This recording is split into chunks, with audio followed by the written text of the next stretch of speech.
Officials began pursuing credible allegations that agents of the Government of India were directly involved in the killing of a Canadian citizen, Hardeep Singh Nijjar, on Canadian soil, we responded. Nous avons partagé nos inquiétudes avec le gouvernement de l'Inde et lui avons demandé de travailler avec nous pour faire la lumière sur cet important enjeu. En même temps, les services de police et les organismes de sécurité ont utilisé tous leurs outils pour assurer la sécurité des Canadiens. Aujourd'hui, étant donné les nouvelles preuves présentées par la GRC, nous prenons des mesures additionnelles pour protéger les Canadiens. As the RCMP Commissioner stated earlier, they have clear and compelling evidence that agents of the Government of India have engaged in and continue to engage in activities that pose a significant threat to public safety. This includes clandestine information gathering techniques, coercive behavior targeting South Asian Canadians, and involvement in over a dozen threatening and violent acts, including murder. This is unacceptable. While attempts have been made by the RCMP and national security officials to work with the Government of India and Indian law enforcement counterparts on this matter, they have been repeatedly refused. This is why, this weekend, Canadian officials took an extraordinary step. They met with Indian officials to share RCMP evidence which concluded 6 agents of the Government of India are persons of interest in criminal activities. And despite repeated requests to the Government of India, it has decided not to cooperate. Étant donné le fait que le gouvernement de l'Inde refuse toujours de coopérer, ma collègue, la ministre Joly, n'avait qu'un seul choix. Aujourd'hui, elle a émis un avis d'expulsion pour ces 6 individus. Ils doivent quitter le Canada. Ils ne seront plus en mesure d'agir à titre de diplomate au Canada, ni d'entrer à nouveau au Canada, peu importe la raison. Let me be clear. The evidence brought to light by the RCMP cannot be ignored. It leads to one conclusion. It is necessary to disrupt the criminal activities that continue to pose a threat to public safety in Canada. That is why we acted. Because we will always, first and foremost, stand for the rights of Canadians to feel safe and secure in their own country. We will never tolerate the involvement of a foreign government threatening and killing Canadian citizens on Canadian soil, a deeply unacceptable violation of Canada's sovereignty and of international law. À nouveau, nous demandons au gouvernement de l'Inde de coopérer avec nous sur cette enquête, de mettre fin à son inaction et à sa rhétorique trompeuse, de reconnaître la crédibilité et la sévérité des preuves et des informations que nous avons partagées jusqu'à maintenant et de réitérer de façon claire que sa position sur les opérations extrajudiciaires à l'étranger sera désormais sans équivoque alignée avec le droit international. Le Canada va toujours défendre l'État de droit et les principes fondamentaux sur lesquels s'appuient les sociétés libres et démocratiques. Nous incitons le gouvernement de l'Inde à en faire de même. I know the events of the past year and today's revelations have shaken many Canadians, particularly those in the Indo-Canadian and Sikh community. Many of you are angry, upset, frightened. I get that. This shouldn't happen.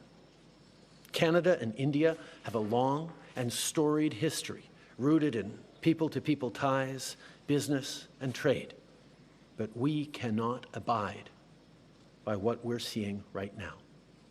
Canada fully respects the sovereignty and territorial integrity of India, and we expect the Indian government to do the same for Canada.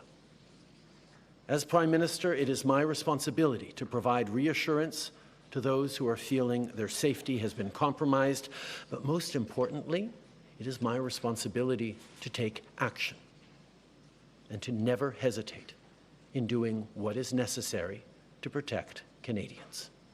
That is precisely what we are doing today. I'll now turn it over to Minister LeBlanc to provide additional details on these developments. Dominic. Thank you very much, Prime Minister. Bonjour à tous. Les graves conclusions présentées aujourd'hui par le commissaire de la GRC sont le résultat de plusieurs mois d'enquête et de travail acharné, évidemment de la part de la GRC, c'est sûr, mais en collaboration avec des corps de police partout au pays, dans des grandes villes comme Toronto, Surrey, Edmonton, partout au Canada et des corps de police provinciaux aussi. J'aimerais remercier tous ceux et celles qui ont joué un rôle dans cette enquête tellement complexe. For many Canadians, particularly Indo-Canadians and members of the Sikh community, this news will be understandably very upsetting. The actions that are alleged to have taken place on Canadian soil are indeed a grave violation of our sovereignty and of Canada's rule of law. But I also hope that Canadians find relief in knowing that our law enforcement and national security agencies are working to keep them safe and to hold to account those who seek to harm Canadians. I strongly encourage all Canadians, and in particular leaders in the South Asian and particularly the Sikh communities, to continue to work with law enforcement officials. For generations, people from every corner of the globe have come to Canada seeking a better life, precisely because they felt that the Canadian government would duly fulfill one of our most fundamental duties, to keep them safe. And our law enforcement agencies work every day to uphold that promise.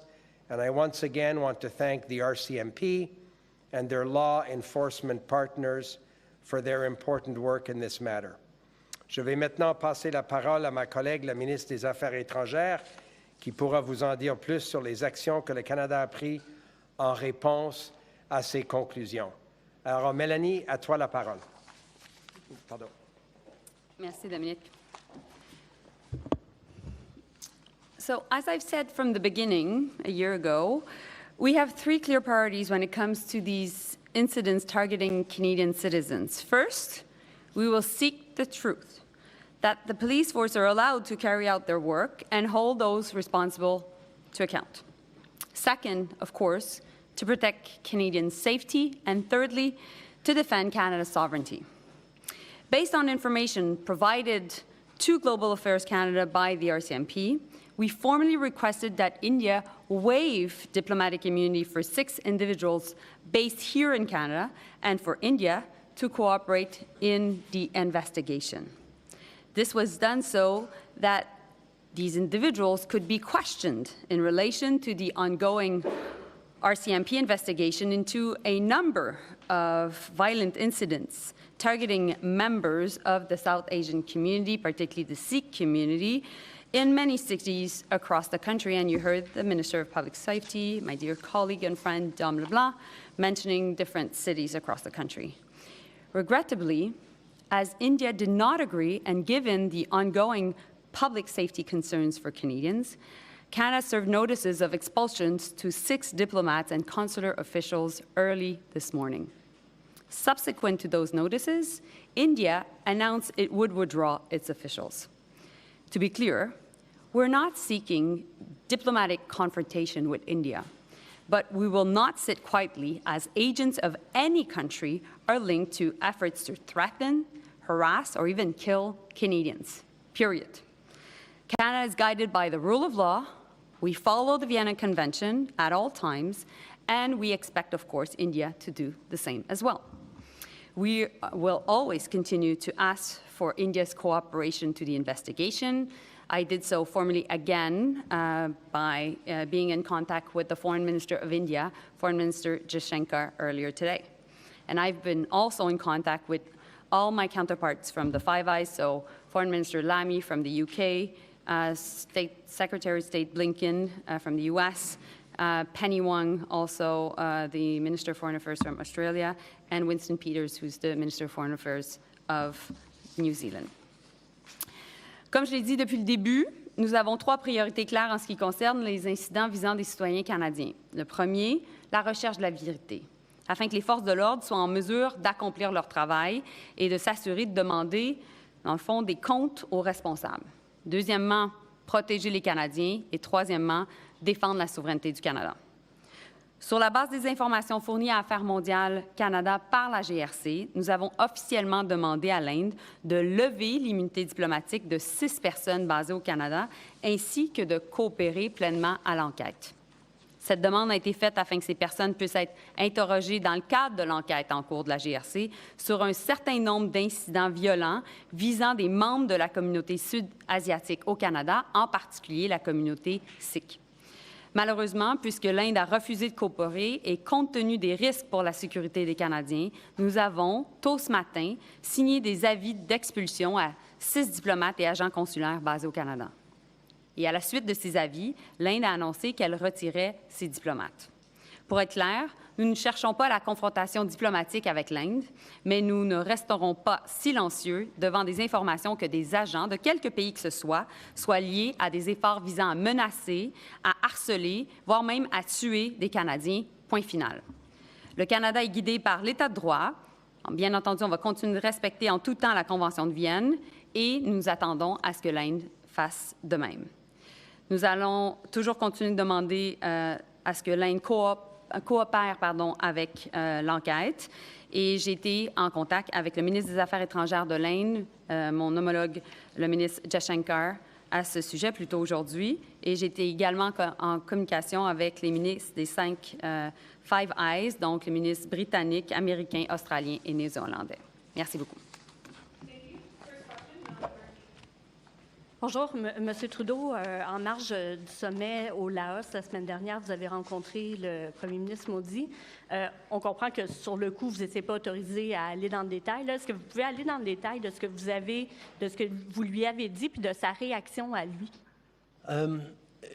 Quand j'ai parlé au Premier ministre Modi au Laos il y a quelques jours, j'ai souligné à quel point la rencontre au Singapour de nos conseillers en sécurité nationale était importante et devait être prise au sérieux. Il a exprimé qu'il était au courant de cette rencontre, qu'ils allaient nous entendre à ce moment-là. When I spoke with Prime Minister Modi at the end of last week, I highlighted how incredibly important the meeting between our national security advisors in Singapore this weekend was going to be. He told me that he was aware of that meeting. I impressed upon him that it needed to be taken very, very seriously. Ce matin, la GRC, en conférence de presse, parlait d'extorsion, d'homicide. Vous l'avez mentionné, vous aussi.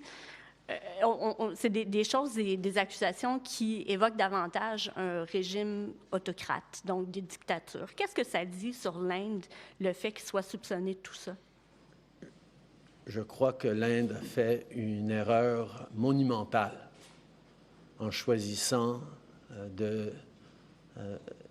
d'utiliser leurs diplomates et le crime organisé pour attaquer les Canadiens, pour venir faire sentir les Canadiens pas en sécurité ici chez eux et encore plus pour créer des actes de violence et même des homicides.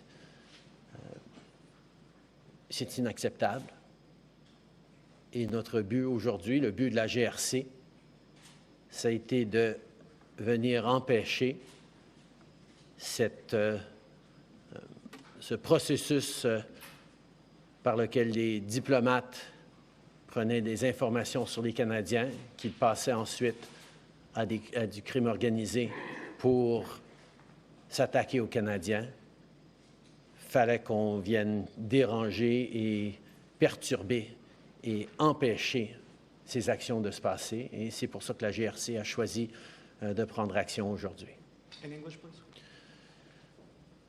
I think it is obvious that the government of India made a fundamental error in thinking that they could engage in supporting criminal activity against Canadians here on Canadian soil, whether it be murders or extortion or other violent acts. It is absolutely unacceptable for any country, any democracy that upholds the rule of law.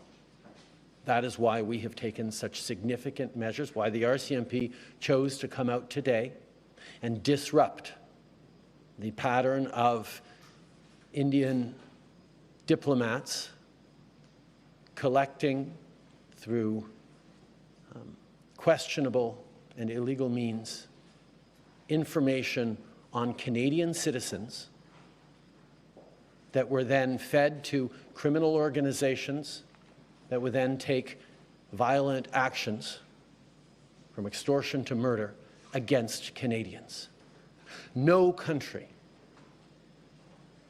particularly not a democracy that upholds the rule of law, can accept this fundamental violation of its sovereignty. Canada fully accepts and respects the territorial integrity of India. We expect India to do the same. In this case, they did not. Next question.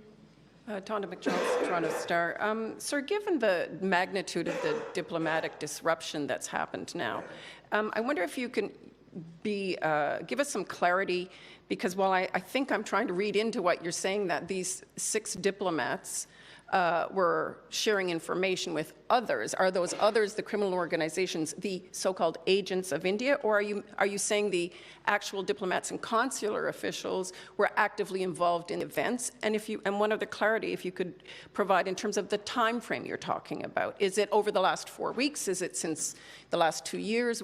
Just some clarity on those two things. As the RCMP Commissioner pointed out this morning, these are ongoing investigations that are already before the courts in some situations and will end up in trials in the coming months in other situations. So what the RCMP can share and the details of this are extremely limited. As those trials unfold, much more will be known. The decision to inform Canadians right now by the RCMP is aimed at keeping Canadians safe, at disrupting this pattern of behavior that these Indian diplomats have been involved in, and ensuring that Canadians can feel safer, knowing that the RCMP is extremely active in these investigations and in following up on these criminal activities.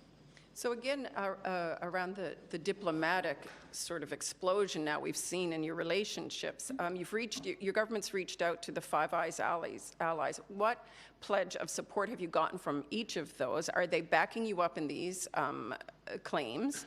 And what repercussions do you expect? Well, first of all, let's highlight that none of us want to be in this situation. This is not a choice that Canada made to create a chill in Canada-India relations. India is an important democracy, is a country with which we have deep historical people-to-people business ties, at a time where the instability around geopolitics means democracies have to stick together. That is why when we started to understand through intelligence agencies that India was possibly, if not probably, behind Nijjar's killing, the killing of a Canadian on Canadian soil last summer, our first choice, our first actions were to reach out, yes, to our Five Eyes partners, but also to the government of India, to say, we know this has happened. Work with us to fix this. We don't want to be having this fight, but obviously the killing of a Canadian on Canadian soil is not something that we can ignore as a country. So every step of the way, we have apprised India of what we know. I've spoken directly with Prime Minister Modi.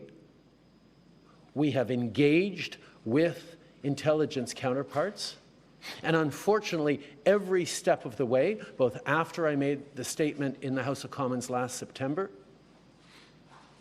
and till now, the response of the Indian government has been to deny, to obfuscate, to attack me personally and the integrity of the Government of Canada and its officials and its police agencies. And we have simply said, we're going to allow our agencies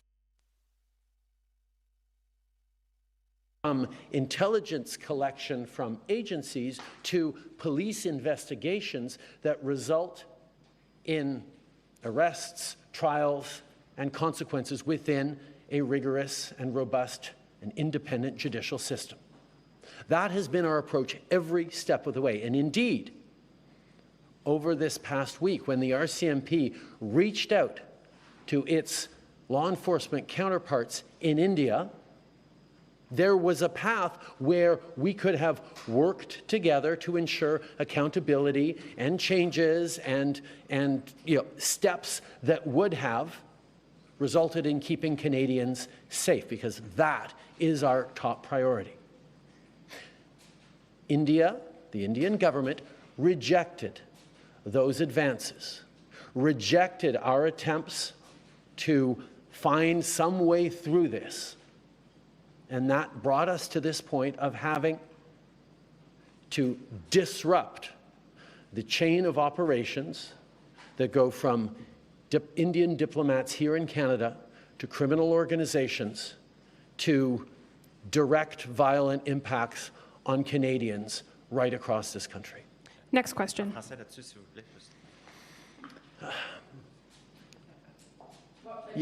did you get from your allies when you reached out to them? You didn't answer. La situation dans laquelle on se retrouve est extrêmement indésirable. Non seulement on ne voudrait pas que des Canadiens soient en train d'être soumis à la violence dans leur communauté, chez eux, mais aussi on ne veut pas avoir ces tensions dans les relations avec l'Inde. C'est pour ça que l'année passée, comme dans la dernière semaine, nous avons approché le gouvernement de l'Inde par nos agences de sécurité, par nos diplomates, par nos agences policières, pour chercher une façon de résoudre ce différend profond, pour protéger les Canadiens, pour créer une situation de redevabilité, de conséquences, mais pas pour venir détruire les bonnes relations ou les relations entre l'Inde et le Canada. Malheureusement, l'Inde n'a pas choisi de travailler avec nous, a choisi de nier et de repousser et de faire des attaques personnelles contre ce gouvernement et mettant en question l'intégrité de nos agences et de nos institutions.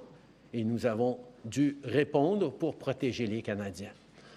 Par rapport à nos alliés, ça fait depuis les débuts de l'année passée qu'on a partagé toutes les informations qu'on avait avec nos alliés, particulièrement avec les Five Eyes. On sait que les Américains sont en train de vivre une situation parallèle avec un attentat d'homicide chez eux. Et nous allons continuer de travailler avec eux. From the beginning, as of last summer, we've worked closely with our Five Eyes partners, particularly with the United States, where they have gone through similar pattern of behavior from India in regards to an attempted extrajudicial killing. And we will continue to work with our allies as we stand up together for the rule of law. Next question. Bonjour, M. Trudeau, Maxime Huard, Radio-Canada. Il y a une fronde qui s'organise au sein de votre parti pour vous évincer du leadership. Comment comptez-vous y répondre?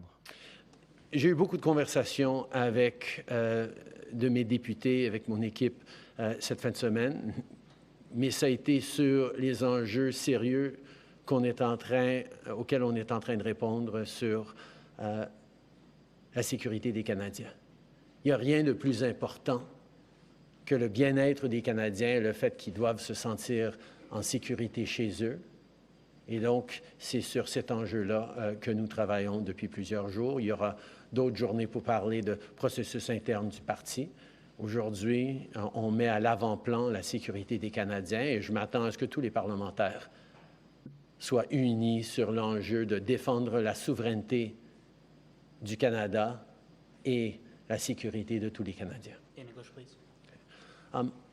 I had many conversations with members of my team and caucus members over the past number of days, and all those conversations were focused on the well-being and the safety of Canadians faced with significant security concerns and allegations. The safety of Canadians is the number one thing that any government, that any parliamentarians should be preoccupied with, and that is exactly what we're focused on. There will be time to talk about internal party intrigue at another moment, but right now, this government, and indeed all parliamentarians, should be focused on standing up for Canada's sovereignty, standing against interference, and looking to be there to support Canadians in this difficult moment. Donc, malgré la grogne, comptez-vous toujours être à la tête de votre parti aux prochaines élections? Oui. Yes. Thank you, Prime Minister. Merci tout le monde. The ministers will remain to take additional questions. Minister LeBlanc, we can't local news. Can you outline, we heard from the RCMP that there's a number of homicides that have been involved. Can you tell us the number of homicides that the Canadian government believes agents of the Indian government have been involved with? So again, I wouldn't want to exceed the words of Commissioner Duhem this morning. I read very carefully his statement. He outlines a number of serious criminal activities in which they believe they have evidence of these Indian government agents participating. He talked about homicides and extortion, but these are also ongoing investigations. The Prime Minister just said it. I understand the interest in this matter, but I think the most important thing I can do as Minister of Public Safety is support the RCMP in continuing to investigate these serious crimes and hopefully bring them to Crown prosecutors who lay charges and hopefully present them in the appropriate court to get convictions.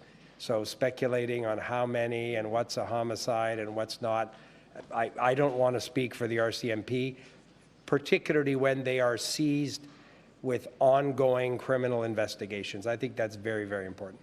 Minister Jolie, in the future, since there's been the number of expulsions today, is the Canadian government willing to accept additional diplomats coming from India in the future? And will there be any other reviews into people who could potentially be brought in here to make sure that they are safe and secure? Well, thanks for the question, because I said it in my remarks. We don't want diplomatic confrontation with India. We know that there are thousands of Canadians that go to India every year. We have lots of people from India coming to Canada as well. So we know that there are deep people-to-people ties and want to make sure that these are still possible. And so in that sense, we are asking India to cooperate in the investigation, period. And they have a way of doing it. They're doing it with the U.S. They can do it with us as well.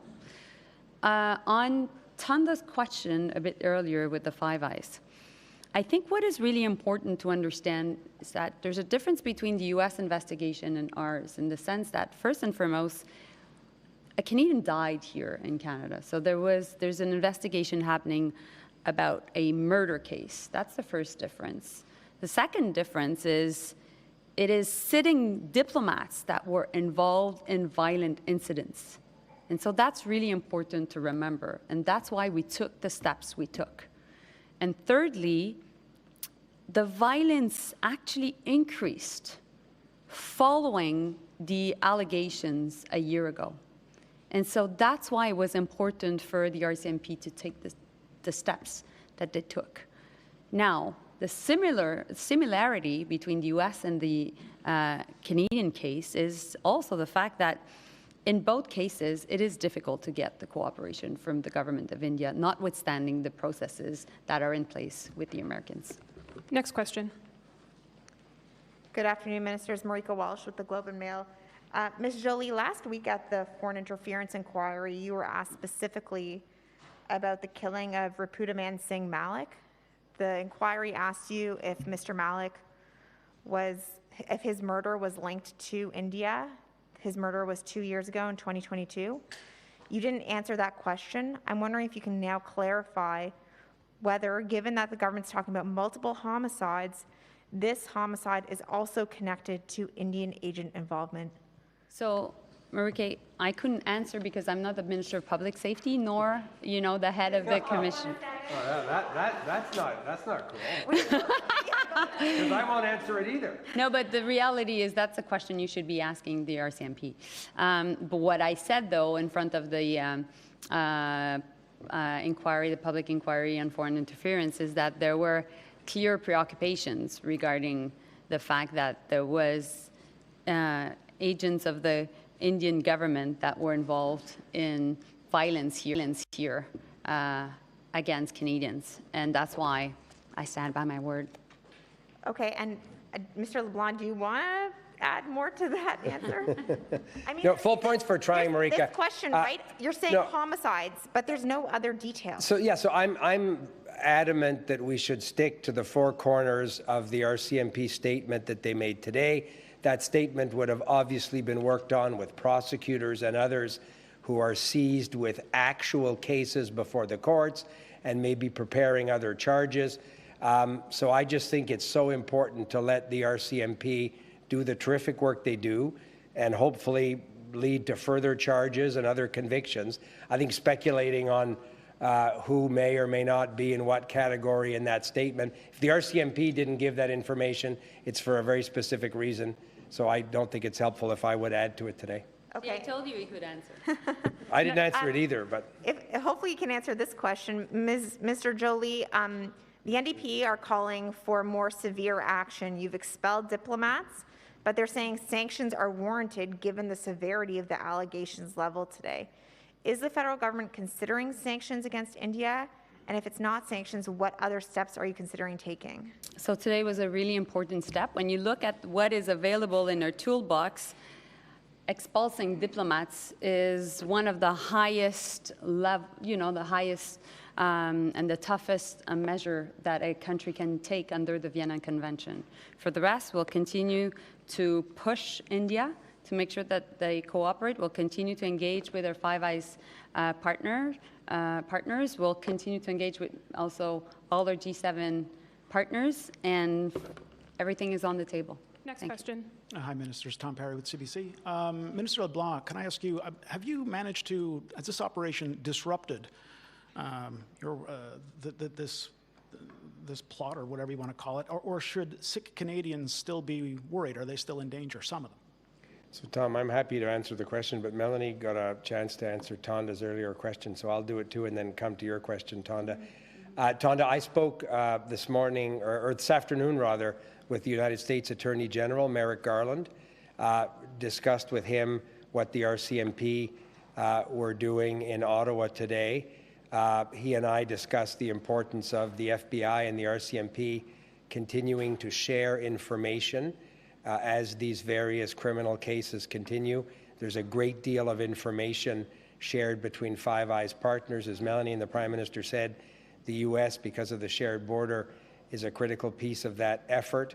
And I also was in contact with the Homeland Security Secretary, Alejandro Mayorkas. So the work with Five Eyes and the British Home Secretary, Yvette Cooper, but the work with Five Eyes countries really is to ensure that the police are sharing information so that Canadian police can investigate crimes in Canada, but sometimes foreign police have interesting and helpful evidence in that work. So in that sense, there's a very, very active ongoing cooperation and has been from the beginning. Tom, you asked a very, I think, important question. The RCMP took the extraordinary step of calling a news conference on Thanksgiving Monday to publicly disclose evidence that they've collected over a number of months in a series of criminal investigations spanning many, many different parts of the country. That's unusual. Usually we learn about these things when a prosecutor goes to court and lays a charge. An RCMP officer swears an information, which then becomes public and becomes the basis of a criminal charge. So the extraordinary step that they took today in their independent judgment was because they believe it was important for the safety of Canadians to disrupt and dismantle what was increasingly an active and organized criminal network across the country. So my colleague's decision, the Foreign Affairs Minister's decision to expulse 6 particular individuals working for the Indian government, I think sends an important step in terms of disrupting that ongoing criminal activity. And I would think that the RCMP will continue to do the work they're doing in ongoing criminal investigations. And I hope and think that we'll see more charges and more arrests. But this was their decision to, in the interest of public safety, try and disrupt and dismantle an organized criminal enterprise that was representing, in their view, a threat to the public safety of Canadians. And Minister Joly, could I ask you, why do you think India felt this sense of impunity? Why do you think the Indian government thought it could get away with this? Tom, that's a question you need to ask them. So, but what I know is transnational repression, targeting dissidents is something that we see more and more in different democracies by states. And for us, it is a question of principle. Today is about Canadian safety, this is about Canada, and we need to send a strong message. And I hope also that we're sending a strong message to other Western democracies that are dealing with this, because this is not only happening in Canada. And so that's why I think it is important that Canadians are aware. It is important that India gets the message. Last question. Minister LeBlanc, I hear what you're saying about not wanting to speak out of turn with ongoing investigations happening, but neither the government nor the RCMP are saying how many Canadians are dead as a result of the actions of the Indian government and its agents. And so that creates a very frightening information void. People are probably going to want to fill in those blanks. So what is your message to the community that's being targeted in terms of the scope of the violence associated with this situation? So again, you're asking a question that your colleague asked previously in terms of how many and so on. The RCMP are in the best position to decide how and when and what they would say to a question like that. That is very much in terms of a criminal operation and investigation. Politicians, as you know, aren't involved in the details in any way of those operations. But the second part of your question, I agree with entirely. We understand, particularly in the Sikh community, but other members in the South Asian communities across the country as well, a very real concern. I have heard from my caucus colleagues, I have heard from community leaders, I have heard from mayors of big cities and small towns about, for example, rash of extortion cases that their local police were dealing with. There were a number of violent acts that were reported in regional and local media. And we hear from our colleagues and from the community all the time a growing and very real concern about their safety. That's why we've done things like at Public Safety Canada improve access to a security infrastructure program to help them with places of worship, community gathering places, feel more secure, hire private security, install security cameras, reinforce entranceways. There have been a series of things that we've tried to do so that when these communities gather, they can feel as safe as they possibly can, understanding the very real fears that have been borne out over many months. So when they saw the RCMP commissioner stand there today and discuss publicly what many of these people have been saying to us for a long time, many of these community members, I hope they found some reassurance in the fact that the RCMP referred to this as evidence I hope they took some comfort in the fact that the RCMP decided to publicly take the extraordinary step of talking about this at a news conference on a holiday Monday precisely to disrupt and dismantle, in their judgment, some of this criminal network. But I also think they need to understand that the RCMP will continue to do their very good work. I saw a list of over a dozen municipal and provincial police forces with whom they're collaborating on ongoing criminal investigations. So this is by no means a conclusion to the story. This is an important public step that the RCMP took, but they'll continue to do the great work they did, for example, in the murder of a Canadian citizen, Mr. Najjar. They'll continue to do that work as they investigate other criminal allegations. We obviously have an inquiry going on into foreign interference right now. Much of this isn't captured by that mandate. Are there any discussions about expanding that mandate to include some of the violent incidences involved that we're talking about today?